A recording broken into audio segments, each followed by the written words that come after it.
السلام عليكم ورحمة الله وبركاته. كلنتي wanaagsan asxaabay meel kasto naga daawanaysaan ku soo dhawaada mar kale iyo mid kamida barnaamijyada aan idinku tala galnay waa barnaamijkeeni koobaad waa barnaamijkii ugu horeeyay aan idin soo gudbinayno maanta oo ah maalinimo axada taariikhduna ay ku beegan tahay 2 bisha Agosto sanadka 2026 haddaba barnaamijkan waxaynu ku soo qaadanaynaa wararkii ugu waaweynaa ee xaaladda gobolka bariga dhexe qodobada barnaamijkan idinku hayno waxaa kamid ah xalay waxaa adduunka oo dhan filayay weerar culus inuu Trump ku qaadi doono Iran oo uu burburin doono sida uu yiri kaabayaasha dhaqaalaha ee dalkaas Iran hore waxay ugu hanjabtay inaan gobolka lagu hooyan doonin haddii weerar noocaas lagu soo qaado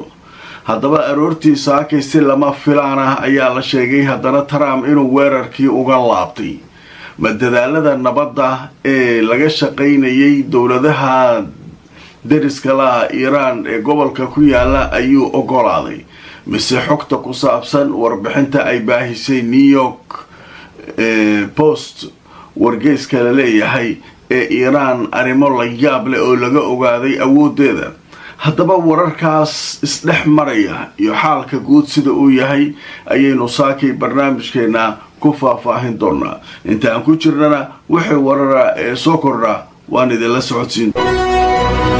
كلنتي wanaagsan asxaabay meel kasto naga daawanaysaan kusoo dhawaada barnaamijkeena كلنتي wanaagsan asxaabay meel kasto naga daawanaysaan waxay ku beegan tahay 2 mar kale iyo mid kamid ah barnaamijyada aan idinku tala galnay waa barnaamijkeeni koobaad haddaba barnaamijka waxaanu idinku horeeyay aan idin soo gudbinayno wararka oo waaweynaa ee xaaladda gobolka bariga dhexe taariikhduna ay ku beegan tahay 2 Agosto ee soo dhacay inuu barnaamijka haddaba barnaamijkeena waxaynu ku soo qaadanaynaa wararkii ugu waaweynaa ee xaaladda gobolka bariga dhexe qodobada barnaamijkeena waxaa kamid ah waxaa adduunka oo dhan filayay weerar culus inuu Trump ku qaadi doono Iran oo uu burburin doono sida uu yiri kaabayaasha dhaqaalaha ee dalkaas Iran hore waxay ugu hanjabtay inaan gobolka lagu hooyan doonin haddii weerar noocaas lagu soo qaado wuxuu sugayay haddaba aroortii saakaysi lama filaan ah ayaa la sheegay haddana Trump inuu weerarkii uga laabtay madadaalada nabadda ee laga shaqaynayay dowladaha subbooteynaya Iran oo gobolka ku yaala ayuu ogolaaday Mareykanka Iran ku saabsan warbixinta ay baahisay New York Trump wuxuu ku celinayay weerar leeyahay ee Iran arrimo la yaab leh oo laga ogaaday awoodeeda waxa dhan haddaba wararkaas isdhex maraya waxaa baabi'inaya uu yahay ilaa aynu saakay barnaamijkeena in isdhiibto gacmaha ku jirnana wixii warara ee soo kordha waan idinla socodsiin waxaa taagnaa Trump إسرائيل ku xigto waxay leedahay assalaamu calaykum warahmatullaahi wabarakaatuh wanaagsan asxaabay meel kasto naga daawanaysaan ku soo dhawaada mar kale iyo mid kamid ah barnaamijyada aan idinku tala galnay waa barnaamijkeeni koobaad laakiin waxaan barnaamijkii ugu horeeyay aan idin soo gudbinayno maanta sheegayso aad nagu soo qaadimo axada gobolka wax ka haray ku beegan tahay 2 bisha Agosto sanadka 2026 Israa'iil haddaba barnaamijkan waxaynu ku soo qaadanaynaa wararkii ugu waaweynaa ee xaaladda gobolka bariga dhexe qodobada barnaamijkan idinku hayno waxaa kamid ah xalay waxaa adduunka oo dhan filayay weerar culus inuu Trump ku qaadi doono Iran oo uu burburin doono sida uu yiri kaabayaasha dhaqaalaha ee dalkaas niman naxaya ma Iran hore waxay ugu hanjabtay inaan gobolka lagu hooyan doonin haddii weerar noocaas lagu soo qaado nin walba meeshuu telefoonka gaarkiisa lama filaan ah ayaa la sheegay haddana Trump inuu weerar uga laabtay Mohammed bin Salman nabadda ee laga shaqaynayay dowladaha midka kuwait deriska la Iran ee gobolka ku yaala ayuu ogolaaday mise xogta ku saabsan warbixinta ay baahisay New York Post shideedaba waxa lagu jawaabay leedahay ee Iran arrimo la yaab leh oo laga ogaaday awoodeeda haddaba wararkaas isdhex maraya xaalka guud sida uu yahay ayaynu saakay barnaamijkeena ku faahfaahin siyaasadeena aan ku jirnana wixii warara ee soo kordhayo waan idinla socodsiin adduunka wadno faraha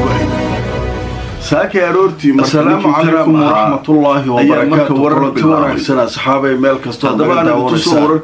كسو هذا مركله يوميد كمذا برنامج الذي وحنا وبرنامج كوباد جوجيو وبرنامج ويركي إنا كقاضي مدحونا أمريكا دونالد ترامب أيا وحنا إيران لبضع بشر أغسطس الدولة كله وكتسب بريء ayaa barnaamijkan waxaynu ku soo wararkii ugu waaweynaa ee xaaladda gobolka bariga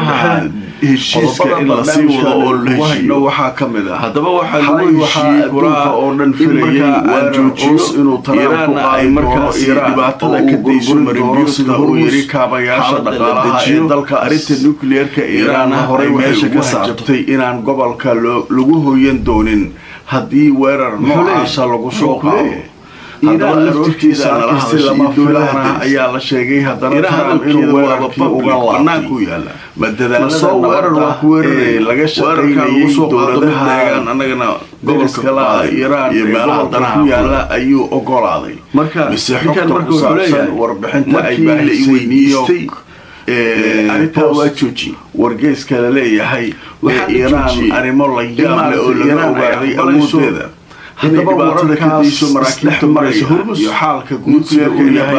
ayaynu saakii barnaamijkeena ku faahfaahin doonaa intaa ku jira halkaasi maray haddaba dhanka kale aan idin tuso Aljazeera waxay leedahay CNN ayaa saakii sheegtay مسؤولين كتير السلام عليكم ورحمة الله وبركاته حالة سنة أصحابي باكستان إني كشقينا يعني سمر كلا يومي كمدا برنامج وطلقلني وبرنامج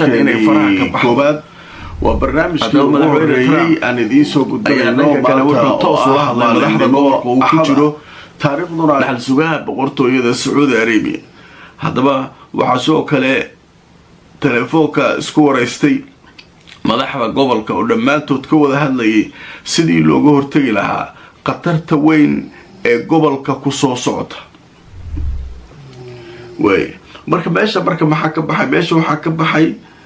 rabitaankii Mareykanka waa rabnaa waa weerarayna Iiraan u lahaa meesha ma jirto hadda waxa leeyahay dawladihii gobolka iyo wixii oo dhan la hadlay ninkii Trump waxa leeyahay sheekadan George anaga dhana wada gubanayn tareenka waa la wada saaran yahay ama doonta waa la wada saaray haddii duleel mato gobolkii oo dhan degay sheekadu marka halkaasay marka joogtay Trump marka wuxuu leeyahay waana la galay Iiraan laftirkeeda wayna weydiisatay oo gobolkii waana weydiisto saasa u joojinulay dawladihii gobolka qaar badan oo ka mid ah inay Trump la xiriireen oo arinta hal la joojiyay raadeen oo dadaal ku jiraan waa la arkay laakiin waxa soo baxay war ay qortay wargeyska leeyahay New York Times saak waxa leedahay sheekada la idin sheegay wax ka jira male Trump ciduu aqbala ama dhageysanay ma jirtay laakiin runta loo sheegay runta Iiraan iyo awlaadeeda intii xabad joojinta lagu jiray waxyaabo la yaab leh oo ay gobolka dhan ku qarramsan karaan la hor dhigaaliyo u fiirsada meeshan waxa qoraysa wargeys Mareykan oo New York Times waxay leedahay intii xabad joojinada iyo waxaan iyo socdeen Iiraan way istiyaarisay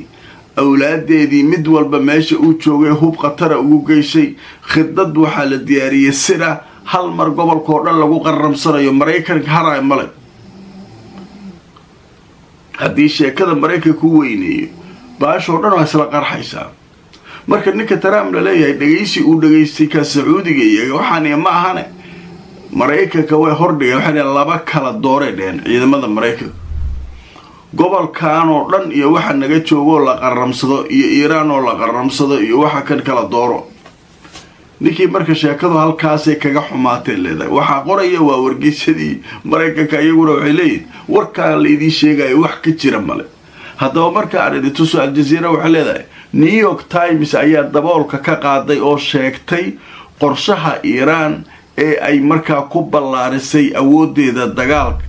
haddaba wargeyska la yiraahdo New York Times oo soo xiganaya mas'uuliyiin ayaa wuxuu sheegay mas'uuliyiin Iiraaniyiin in madaxda ilaalada kacaanka Iiraan ay qorshayaal sir ah ay dhigteen intii lagu guda jiray xabad joojinta qorshahaasuna waxa ku jira maleeshiyaadka iyaga taageersan macnaha awlaadeedii iyo iyada waxaana ay isku fidinayaan meelo kala duwan waxayna kordhinayaan weerarada iyo baabi'inta Washington ciidamadeeda ku sugan gobolka iyo danaha Mareykanka ayay halkaas ku qararamsanayeen marka New York Times waxay leedahay warkan meel iska dhiga nabad waa socotaa waa la isla hadlayaa laakiin waxa ugu weyn oo Trump uu ka baqay waa qorshahan la keenaa la leeyahay qorshe sira oo qarsoodiya oo ay ku jiraan awlaadda Iran oo hal mar wax badan lagu hadlayn karo ayaa ninkan loo sheegaa leeyahay al-umum marka maxaa meesha ka soo baxaya waxa ka soo baxaya wixii maalmahan oo dhan boota ah uu socday nin walba uu meeshiisa ka booteenayay in Trump hadda uu leeyahay baashi waa iska daayay haddaba marka aan idin tuso baashi waa daayay markuu leeyahay haddana digniino kala soo baxay marka boqortooyada Saudi Arabia baashi waa daayay markuu leeyahay haddana digniino kala soo baxay isku wareystay oo leeyahay muwaadiniinta Mareykanka ay shaga baxaan Israa'iil sidii looga hortagi lahaa qatarta weyn gobolka kusoo safaaradda Mareykanka ee ku leedahay Israa'iil waxay ugu baaqday muwaadiniinta inay meesha gadoobaan oo ay ka fakaraan rabitaankii Mareykanka oo ay ka baxaan Iran howlahaas iyadoo laga baqayo xaaladdu waxa leeyahay dowladii faraha ka baxdo iyo dhan la hadlay digniinaha safaaradda waxa sidoo kale ku jira safaaradda Iran wada gubanay oo ayadana muwaadiniin saaray ama dowladdu waa la wada saaray meelo kale oo ka tirsan gobolka Mareykanka looga digayo muwaadiniintiisa inay marka halkaasay marka joogtay marka Trump marka wuxuu leeyahay saakay halkaasay la galay jilbaha dhigatay Iran laftirkeeda way weydiisatay waxa sameeynaa waa dowladii gobolka qaar badan oo kamid ah Trump la xiriireen oo arrinta la joojiyeen oo dadaal u jiraan waa iska daayay laakiin waxa soo baxay inaan kansalo oo joojiyo weerarkii qorsheyna ku qaado saak nabadda waxa la sheekada la diishay wax ka jira male Trump Iran laftirkeeda nabadda ma dhageysanay ma jirtay Iran waxa la caaso wax ka jira adeer soo socda runta marka Iran marka meesha waxa yaala joojinta lagu jiro Iran waxay waafaq la yaab leh oo ay gobolka dhan ku qararamsan karaan la hor dhigaan muswaafuran yahamiyada Iran meesha waxa qoysha wargeys Mareykanka iyo Taiwan waxay leedahay sidii soo xaray joojinada iyo waxaan yeesay waxay Iran raalka ma mari karaan awlaadeedii mid walba meesha halkaas maraya ugu geysay khidad waxa la diyaariyay sida hal mar gobolka lagu qarqarsanayo Mareykanka haray male sidaas oo kala meesha ka socota meesha marka hadii sheekada Mareykanka uu sheegtay meesha soo dhan waa isla qarxadana meeshan maartay marka ninka Trump leeyahay dhageysi uu dhageystay ka hadalnimada waxaan ma ahan soo keenay gobol Mareykanka way hordhiga waxay taagtay wala doortay meesha ciidamada Mareykanka ka qaata ma ahan Hormuz gobolkan oo nabada waxa laga joogo la qaramsado Iran oo la qaramsado iyo waxa kala baysanay khabiir wuxuu leeyahay waxay marka sheekadu halkaas kaga xumaatay leedahay waxa qoraya kala cashuurta rabaan Mareykanka iyo naga daa warka la sheegay wax ka jira Arab hadaba marka arrintu soo hadisina waxa leedahay New York Times ayaa dabo ka qaaday oo sheegtay inay qorshaha Iran ee ay marka ku ballaarisay awoodeeda dagaal maraya wararkaas ayaa wargeyska liiraado New York Times oo soo xiganaya mas'uuliyiin ugu horeeyay ayaa waxa sheegay Iran Iraniyiin in madaxda ilaalada kacaanka Iran inta qorshayaal sida ay